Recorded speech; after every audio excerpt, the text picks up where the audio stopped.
रमा एकादशी कार्तिक कृष्ण पक्ष एकादशी।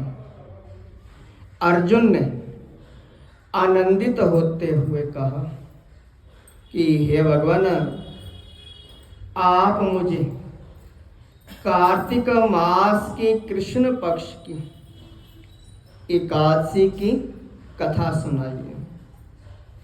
इस एकादशी का नाम क्या है और इसमें किस देवता की पूजा की जाती है?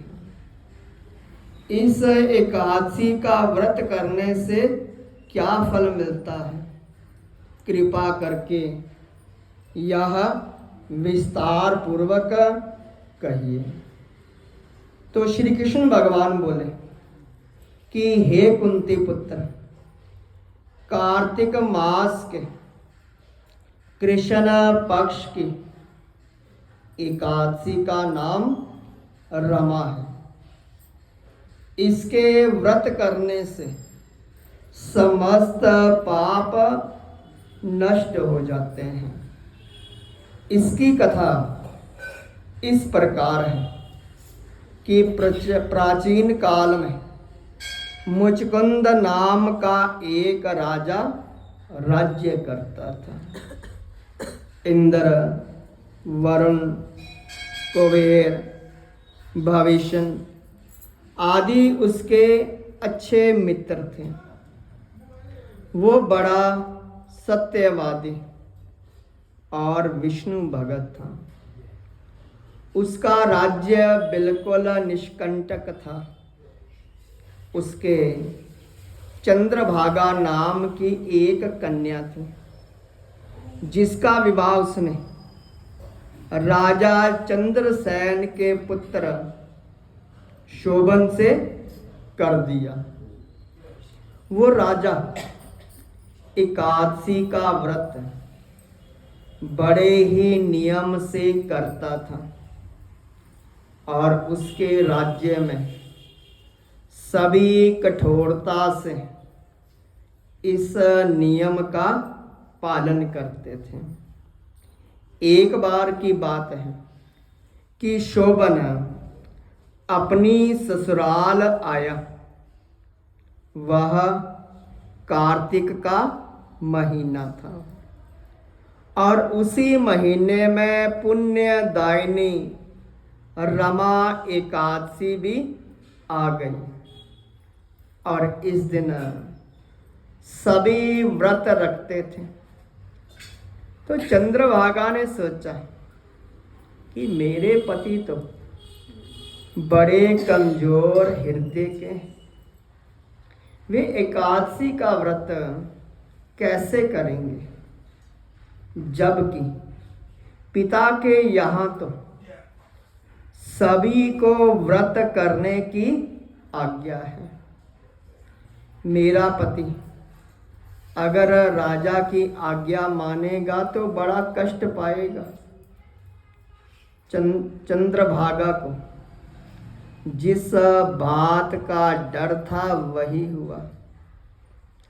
राजा ने आज्ञा जारी की कि इस समय उसका दामाद राज्य में पधारा हुआ है, अतः सारी प्रजा विधि पूर्वक एकादशी का व्रत करे। जब दसवीं आई तब राज्य में ढंढोरा पीटा गया। उसे सुन करके शोभन अपनी पत्नी के पास गया और बोला कि हे प्रिया, तुम मुझे कुछ उपाय बतलाओ, क्योंकि मैं व्रत नहीं कर सकता। यदि मैं व्रत करूँगा तो अवश्य ही मर जाऊँगा। इस पर चंद्रभागा बोली कि हे प्राणनाथ, मेरे पिताजी के राज्य में एकादशी के दिन कोई भी भोजन नहीं करता है, यहाँ तक कि पशु भी नहीं करते हैं। इसलिए आपको ये व्रत अवश्य करना पड़ेगा। उस पर शोभन ने कहा कि मैं तुम्हारी राय उचित हूँ, किंतु मैं व्रत करने के डर से किसी दूसरे स्थान पर नहीं जाऊंगा। अब मैं व्रत अवश्य करूंगा, परिणाम चाहे कुछ भी क्यों ना हो। भाग्य के लिखे को भला कौन मिटा सकता है। उसने एकादशी का व्रत किया। भूख और प्यास से अत्यंत व्याकुल होने लगा। सूर्य नारायण अस्त हो गए। जागरण के लिए रात्रि हुई। वो रात्रि शोभन को दुख देने वाली थी। दूसरे दिन सूर्य उदय होने से पहले ही भूख प्यास के कारण शोभन के प्राण पखेरु उड़ गए।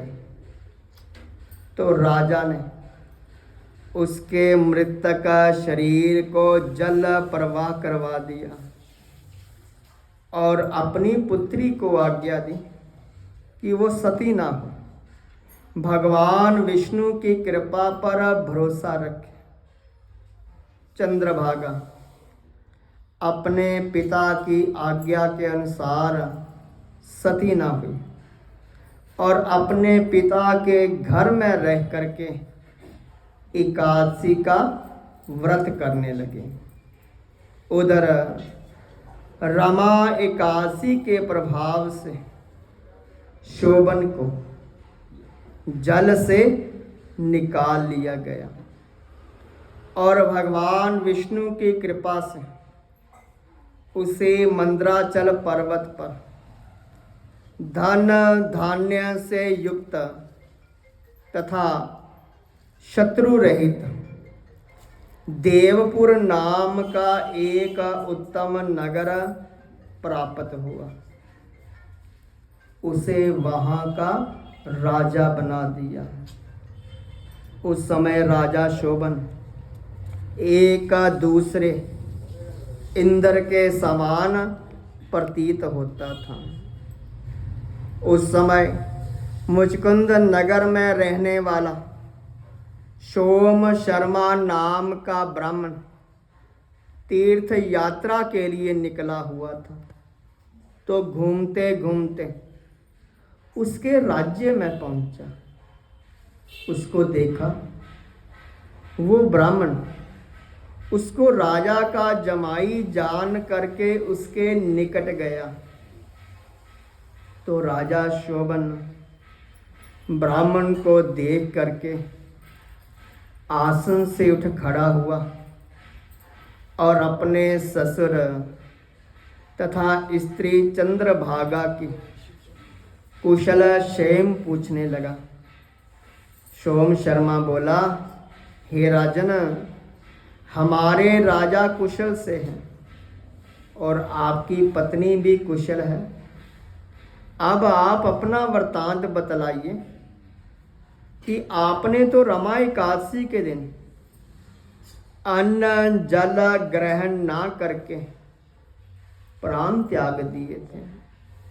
मुझे बड़ा आश्चर्य है कि ऐसा विचित्र और सुंदर नगर ना तो मैंने कभी सुना ना देखा है।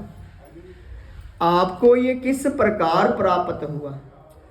शोभन बोला कि हे ब्राह्मण देव, ये सब कार्तिक मास के कृष्ण पक्ष के रमा एकादशी के व्रत का फल है। इसी से मुझे ये नगर प्राप्त हुआ है, परंतु ये अभी अस्थिर है। इस पर ब्राह्मण बोला कि हे राजन, ये अस्थिर क्यों है? स्थिर किस प्रकार हो सकता है? सो आप मुझे समझाइए। यदि इसके स्थिर करने के लिए मैं कुछ कर सका तो वो उपाय मैं अवश्य ही करूँगा। शोभन बोला, हे देव, मैंने ये व्रत विवश होकर के श्रद्धा रहित किया था, उसके प्रभाव से मुझे ये अस्थिर नगर प्राप्त हुआ। यदि तुम सारा वृतांत मेरी पत्नी चंद्रभागा से कहोगे तो वह इसे स्थिर बना सकती है। ब्राह्मण अपने नगर में लौटा। उसने चंद्रभागा को समस्त वृतांत कहा। इस पर राजकन्या बोली कि हे ब्राह्मण देव, आप सब प्रत्यक्ष देख करके आए हैं या आपका स्वप्न है? ब्राह्मण बोला, हे पुत्री, मैंने तेरे पति शोभन और उसके नगर को प्रत्यक्ष देखा है, परंतु वो नगर अस्थिर है। तो कोई ऐसा उपाय कर जिससे वो स्थिर हो जाए। चंद्रभागा बोली कि हे महाराज, आप मुझे उस नगर में ले चलिए, मैं अपने पति को देखना चाहती हूँ। मैं अपने व्रत के प्रभाव से उस नगर को स्थिर बना लूंगी। चंद्रभागा के वचनों को सुन करके वो ब्राह्मण उसे मंद्राचल पर्वत के पास वामदेव के आश्रम में ले गए। वामदेव ने उसकी कथा को सुन करके चंद्रभागा का मंत्रों से अभिषेक किया। चंद्रभागा दिव्य देह धारण करके अपने पति के पास चली गई। शोभन ने अपनी स्त्री चंद्रभागा को देख करके आसन पर अपने पास बैठा लिया। चंद्रभागा बोली कि हे प्राणनाथ, अब आप मेरे पुण्य को सुनिए।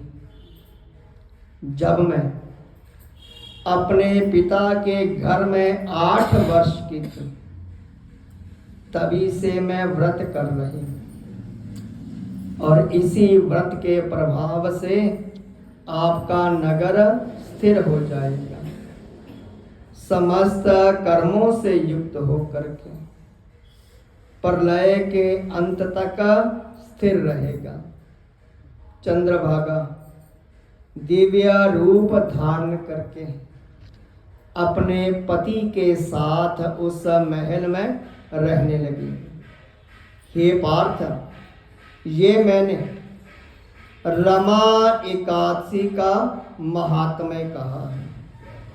जो मनुष्य रमा एकादशी के व्रत को करते हैं, उनके समस्त पाप नष्ट हो जाते हैं। और जो मनुष्य रमा एकादशी का महात्म्य सुनते हैं, वो अंत समय में विष्णु लोक को चले जाते हैं। बोलिए श्री विष्णु महाराज की जय।